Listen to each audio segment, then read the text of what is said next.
En la primera parte de este reportaje, conocimos la historia y las funciones del Instituto Nacional Electoral, así como a sus integrantes y las polémicas decisiones que han tomado y que hoy los hacen estar bajo sospecha. Ahora conozcamos al Tribunal Electoral del Poder Judicial de la Federación. Las elecciones 2018 representan un gran reto para las autoridades electorales, no solo por su magnitud, sino por la desconfianza de los ciudadanos. En primer lugar, por el origen de los consejeros y magistrados, y en segundo, por las polémicas decisiones que han tomado. Los ejemplos más recientes son las elecciones en Coahuila y el Estado de México, y la inclusión de Jaime Rodríguez Calderón, el Bronco, en la boleta electoral como candidato independiente a la presidencia de la República, a pesar de todas las irregularidades en que incurrió, documentadas por el Instituto Nacional Electoral. En este importante año, ¿qué podemos esperar de los árbitros electorales? ¿De esos órganos que tienen en sus manos el futuro de México? Empecemos por conocer a los árbitros electorales. El Tribunal Electoral del Poder Judicial de la Federación es el máximo órgano de impartición de justicia electoral en el país. Se encarga de resolver asuntos relacionados con la operación interna de los partidos políticos, así como del desarrollo y resultados de los procesos electorales. Revisa que los actos de los funcionarios electorales y los partidos políticos sean legales y constitucionales. Se encarga de las impugnaciones que se presentan en contra del Consejo General del INE. Califica la elección presidencial cada 6 años y sus resoluciones son definitivas. El Tribunal Electoral del Poder Judicial de la Federación es el sucesor de lo que se conoció como Tribunal de lo Contencioso Electoral, surgido en 1987 como un órgano autónomo de carácter administrativo que pretendía regir el sistema electoral en México a través del derecho. Sin embargo, luego de las irregularidades ocurridas durante el proceso electoral que llevó a Carlos Salinas de Gortari a la presidencia de la República en 1988, se creó un nuevo marco jurídico que derivó en la creación del Tribunal Federal Electoral. En 1996, con Ernesto Zedillo en la presidencia y en medio de un contexto de descontento social e incertidumbre política, se llevó a cabo una nueva reforma mediante la cual se integró el Tribunal Federal Electoral al Poder Judicial de la Federación, otorgándosele la capacidad de resolver controversias electorales y de constitucionalidad de las leyes en materia electoral. También se le dio la responsabilidad de realizar el cómputo, calificar la elección de presidente de la República y hacer la declaración de presidente electo.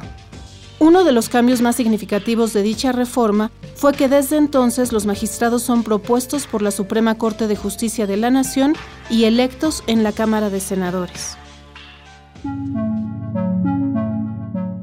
El nombramiento de los magistrados del Tribunal Electoral es un esquema similar que le corresponde al Senado de la República.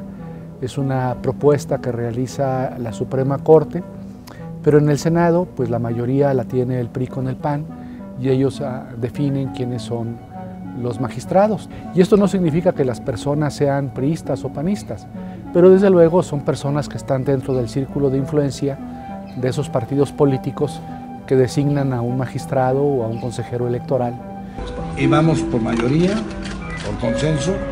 Fui a ver al senador Bartlett, me dijo que no estaba de acuerdo con el procedimiento, seré respetuoso como el presidente de la Junta y escucharemos. Pero ya llegamos a un acuerdo y el día de hoy se vota, como les dijimos, a los nuevos magistrados de la Sala Superior. Conozcamos a las y los 7 magistrados integrantes de la Sala Superior del Tribunal Electoral del Poder Judicial de la Federación. Janine Madeline Otálora Malasis es la presidenta de la Sala Superior del Tribunal Electoral del Poder Judicial de la Federación. Fue electa con 96 votos a favor y 1 en contra y ejercerá su cargo durante 9 años en el periodo 2016-2025. Mónica Aralí Soto Fregoso fue electa con 96 votos a favor. Ejercerá su cargo durante 9 años en el periodo 2016-2025. Felipe de la Mata Pizaña fue electo con 96 votos a favor y 1 en contra. Ejercerá su cargo durante 9 años en el periodo 2016-2025. Felipe Alfredo Fuentes fue electo con 96 votos a favor y 1 en contra. Ejercerá su cargo durante 8 años en el periodo 2016-2024. Reyes Rodríguez Mondragón fue electo con 97 votos a favor. Ejercerá su cargo durante 8 años en el periodo 2016-2024. Indalfer Infante González fue electo con 88 votos a favor. Ejercerá su cargo durante 7 años en el periodo 2016-2023.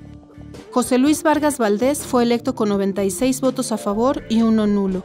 Ejercerá su cargo durante 7 años en el periodo 2016-2023. En el caso de estos últimos 4 magistrados, el periodo de actividad al interior de la Sala Superior fue aumentado y avalado por la Suprema Corte de Justicia de la Nación y se publicó en el Diario Oficial de la Federación el 3 de noviembre de 2016, es decir, un día antes de que entraran en funciones.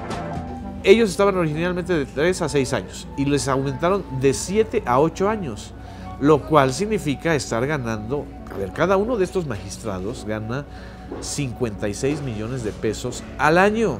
O sea, nos cuestan a nosotros los mexicanos 56 millones de pesos. Ellos en lo individual ganan alrededor de 340,000 pesos mensuales. Es el salario más alto de la burocracia federal. Ganan 100,000 pesos más que el propio presidente de la República. Entonces, al aumentarles de manera irregular el periodo de su permanencia, también estaba el Senado haciendo una irregularidad presupuestal. Es un poder transaccional, es decir, si van a durar en su encargo de manera escalonada 9, 8 y 7 años, te está hablando de que van a durar incluso más allá del próximo sexenio. Es un poder o un grupo de poder muy importante que va a calificar no solamente las elecciones federales, las elecciones estatales, las elecciones municipales, las elecciones intermedias del 2021 y por supuesto las contiendas internas de los partidos, porque también el tribunal regula la vida interna de los partidos. Recientemente, ¿cuáles han sido las decisiones más relevantes de este tribunal? El Tribunal Electoral del Poder Judicial de la Federación fue el responsable de acreditar y dar validez a los comicios celebrados en los estados de México y Coahuila. A pesar de las múltiples irregularidades en el proceso electoral, rechazó los 87 juicios de revisión promovidos por el PAN, PRD, PT y Morena. A esto se suma su más reciente decisión.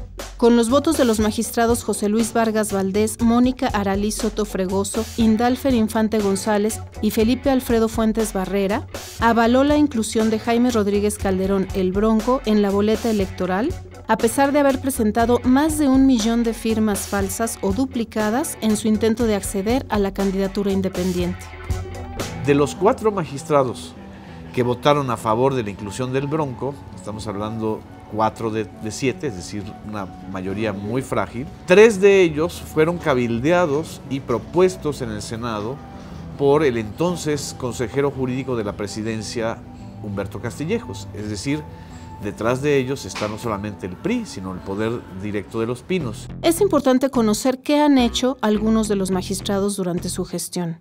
En 2017, la magistrada presidenta de la Sala Superior del Tribunal, Janine Madeline Otálora Malasis, validó la decisión de la magistrada Aralí Soto Fregoso sobre la efectividad de las elecciones en Coahuila, otorgando el triunfo al aspirante del PRI, Miguel Riquelme. Esto a pesar de que las denuncias para exigir la nulidad de las elecciones contemplaban la intervención del exgobernador de Coahuila, el rebase del tope de gastos de campaña, inseguridad en la entidad para presionar el voto y violación a la cadena de custodia de los paquetes electorales. La magistrada Otálora ratificó la elección al considerar que los hechos de violencia en la entidad no eran generalizados y que no existió rebase en el tope de gastos de campaña. Esta Sala Superior considera que a partir de los medios probatorios aportados por los actores en el presente expediente, no es posible acreditar irregularidades determinantes que lleven a declarar la nulidad de la elección de gobernador constitucional de Coahuila. Por la composición de los magistrados, es una composición mucho más tradicional, no quiero decir priista, pero puedo decir priista, y su interpretación del derecho es una interpretación más formalista. Aralí Soto Fregoso fue la encargada de dar seguimiento a la impugnación de las elecciones en Coahuila. La magistrada determinó que no existían irregularidades, a pesar de que los gastos de campaña del priista rebasaron en casi 2 millones de pesos el presupuesto asignado. Soto Fregoso ha sido señalada por tener una estrecha relación con el expresidente nacional del PRI, Enrique Ochoa Reza.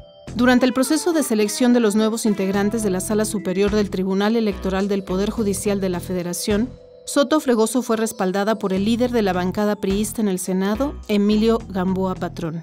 Las decisiones que ha tomado el Tribunal Electoral también han sido muy polémicas, muy controvertidas. Y yo estoy convencido que tiene que ver en mucho por el origen de quiénes son los magistrados del tribunal. Hablamos de personajes que son abogados, doctores en derecho, que son legalistas y que toman decisiones con base en la ley o en la forma como ellos entienden la ley. Y otra vez, esta es una elección que tiene las mejores leyes electorales, si tú quieres, de la historia mexicana. Pero es también una elección que está haciendo, donde se está creando un ambiente para brincarse la ley, para crear un escenario alterno donde todas las triquiñuelas se hacen con base en la ley. Y quienes los van a juzgar, lo van a hacer con base en la ley. Por lo tanto, sus decisiones van a decir, avalar las triquiñuelas creadas en la ley o con base en la ley. José Luis Vargas Valdés fue designado por Felipe Calderón como titular de la Fiscalía Especializada para la Atención de Delitos Electorales. Sin embargo, en 2012 fue relevado del cargo. De acuerdo con declaraciones del entonces líder nacional del PRI, Pedro Joaquín Codwell, Vargas Valdés fue destituido por no haber declarado nulas las elecciones de 2011 en Michoacán, en donde el priista Fausto Vallejo ganó con una diferencia de 2.72% a María Luisa Calderón, hermana del entonces presidente de la República, Felipe Calderón. Durante la elección de los integrantes de la Sala Superior del Tribunal Electoral del Poder Judicial de la Federación, Vargas Valdés fue apoyado por la bancada del PRI y rechazado por el PAN por haber sido abogado del tricolor en la elección ordinaria de Colima en 2015, misma que se anuló al ser impugnada por el blanquiazul tras demostrarse la injerencia del exgobernador priista Mario Anguiano. Tras una larga negociación entre los líderes de las bancadas del PRI, PAN y PRD, Vargas Valdés fue elegido por mayoría. En diciembre de 2017, el Tribunal Electoral aprobó una propuesta de Vargas Valdés para retirar la prohibición impuesta por el INE de que los candidatos a puestos de elección popular hagan uso de tarjetas y monederos electrónicos durante las campañas. La propuesta fue avalada por unanimidad por los magistrados del tribunal. Justamente estás hablando de José Luis Vargas, que es uno de los magistrados que llegó con el apoyo explícito del coordinador de la bancada del PRI en el Senado, Emilio Gamboa. José Luis Vargas lo que hace es prácticamente desechar todo lo que se había avanzado en el 2012, en la elección presidencial de Peña, cuando se investigó el Mones Gate y el Soriana Gate, cuando se estableció la prohibición del uso de tarjetas electrónicas y digitales para el reparto de despensas o de emolumentos, porque evidentemente se trata de una estrategia de compra y coacción del voto. Aceptaron los utilitarios en las elecciones del estado de Coahuila. Eso es muy grave, porque la constitucionalidad o la legalidad de la entrega de la tarjeta rosa, o como se llaman las tarjetas, pues ya en sí mismo ese acto entraña un delito electoral, es un condicionamiento al voto, es una forma de compra de voto. Y si eso ya está legalizado, autorizado por el Tribunal Electoral, pues imagínense, ¿no? ¿Qué se puede esperar de ese Tribunal Electoral que autorizó, que legalizó las tarjetas rosas? Pavimentó el camino, o pavimentó uno de los caminos del fraude electoral en México. Felipe Alfredo Fuentes Barrera fue uno de los magistrados que votó a favor de la incorporación de Jaime Rodríguez en la boleta electoral.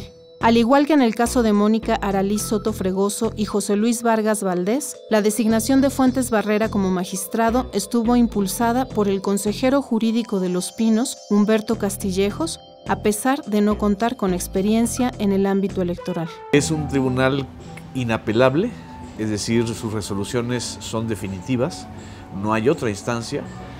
Y la elección de estos magistrados que se realizó en octubre del 2016, lo que reflejó fue un reparto de cuotas entre los partidos que en el Senado de la República finalmente eligieron a los 7 magistrados. Eventualmente va a pesar más la presión, una, del origen de los magistrados y los consejeros, ese acta de nacimiento es fundamental, y 2, su propia interpretación del país que ellos creen que es el correcto.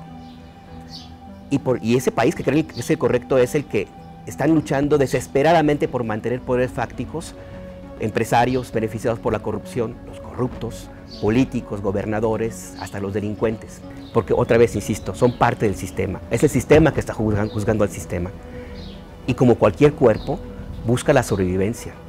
Y es un tribunal muy consecuente con el statu quo, con los partidos hoy en día gobernantes en México. Protestan guardar y hacer guardar la Constitución política de los Estados Unidos mexicanos y las leyes que de ella emanen y desempeñar leal y patrióticamente el cargo de magistrado electoral. Si así no lo hicieren, que la nación se los demande.